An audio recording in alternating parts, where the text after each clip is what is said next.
Hello, my name is Chris Hawthorne, and this evening I'm going to be carrying on looking at the book of Daniel, and particularly at chapter 4. Last week, just to have a bit of a recap, we were looking at chapter 3, and last Tuesday when we were looking at that we read about the famous story of the fiery furnace, and we had some very wide-ranging discussions which I found both helpful and interesting. One question we raised was about the Jews.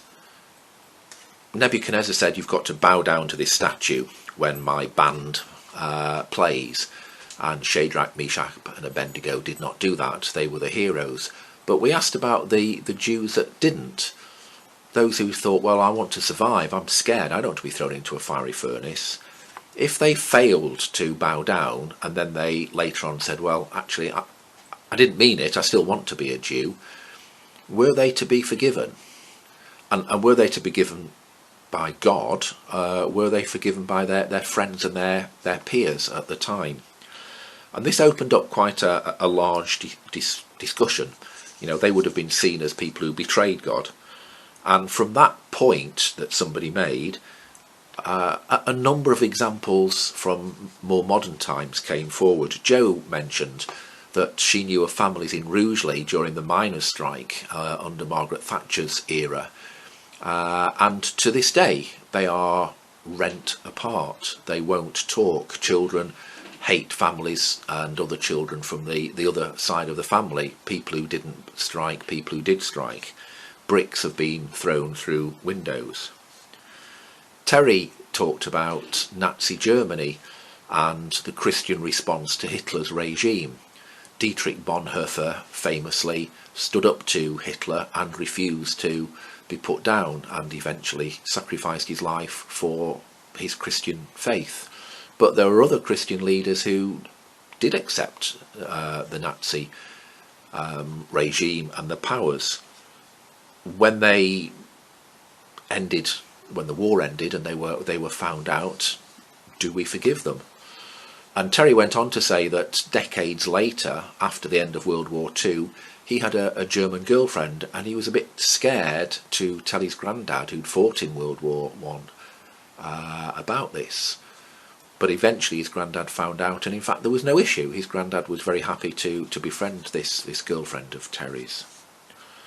We talked about Mahatma Gandhi and passive resistance. Somebody made the point that the Queen herself shook hands with leaders of the IRA decades after the tragic death of Mountbatten, a Christian and forgiving act. We talked about the reconciliation trials in South Africa and how that was attempting to resolve the horrors that were beginning to happen. There were black people who were taking out revenge murders on random white people. And I think it was Jo again who mentioned families that she knew who had simply pushed their children onto planes back to the UK to try and save them from the threat of random murder. I mention these things because it is of interest to me. We often say after the end of a meeting that we've ranged all over them. What we're trying to do is apply biblical truths and biblical stories to modern times and explain how it's still significant to this day. Anyway, this week we're looking at chapter 4, and the story moves on. We're still with Nebuchadnezzar, and he's still having dreams. But there are one or two changes in Babylon. The chapter opens with a sort of a letter, a speech from Nebuchadnezzar, and it's a confession. He tells people of some trials and tribulations that he's had to face, and he shares openly and honestly how things have been with him and with to his people. And he had another dream, and he was told by Daniel, when Daniel comes to interpret this dream, that he needs to repent. In his dream he sees a huge tree which has grown so tall it seems to touch the sky, and it is so huge that its branches shelter all the animals. The birds are able to nest in it. It provides food for the birds and for all the animals.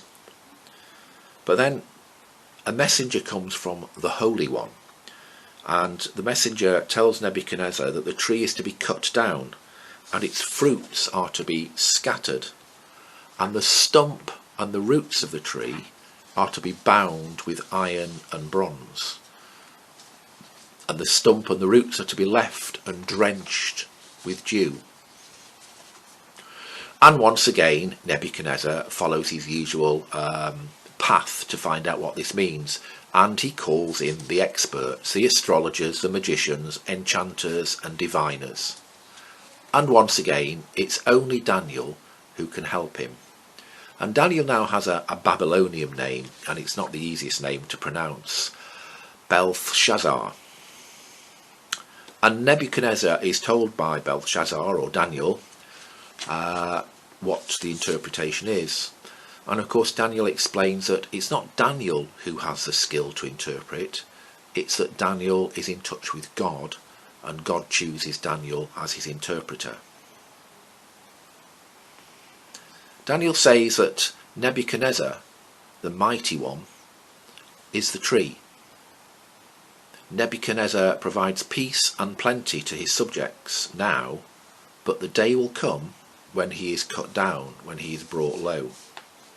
And Daniel goes on to explain to Nebuchadnezzar that he can escape this fate if he confesses. He has to confess his sins to heaven, and he has to become a more moral person, and he has to be kind to the oppressed. These are brave words. Do you want to go along and tell Donald Trump he's got it all wrong? He needs to prostrate himself before God and be kind to the poor and the oppressed. He needs to pay his taxes when it's your life and possibly your family and their welfare that are at stake if Donald Trump decides to turn on you. Nebuchadnezzar does not listen to Daniel's words initially. However, sometime later one morning he's out on the rooftops of his palace, and he's enjoying another fine day of being king of all he surveys, when he's struck down. Perhaps in our own language we might say he has a mental breakdown, or we might simply say he goes mad. And there's some very colourful imagery that is used here. We are told that he eats grass like an ox, that his hair grew like feathers, and his nails grew like the claws of a bird. He refuses, or he is unable, to look after himself properly. I suspect there will be some of us who have experienced someone in the throes of a mental breakdown. It's not pretty. In fact, it's very, very distressing, both for the person who is ill and for those who love that person and just have to watch helplessly as they go through this terrible time and this extreme episode. But in time, perhaps a period of 7 years, Nebuchadnezzar gets over this, and we are told a number of things quite clearly. It says, "My sanity was restored, my splendour was returned to me." And Nebuchadnezzar seems to be a new man. He goes on to say, "Now I, Nebuchadnezzar, praise and exalt and glorify the King of heaven, because everything he does is right, and all his ways are just." It reminded me when I read that bit of a refrain we sing in a song, where we sing, "Our God reigns, our God reigns." So ultimately, in this book of Daniel, time after time, dream after dream, event after event, horror after horror, God reigns supreme.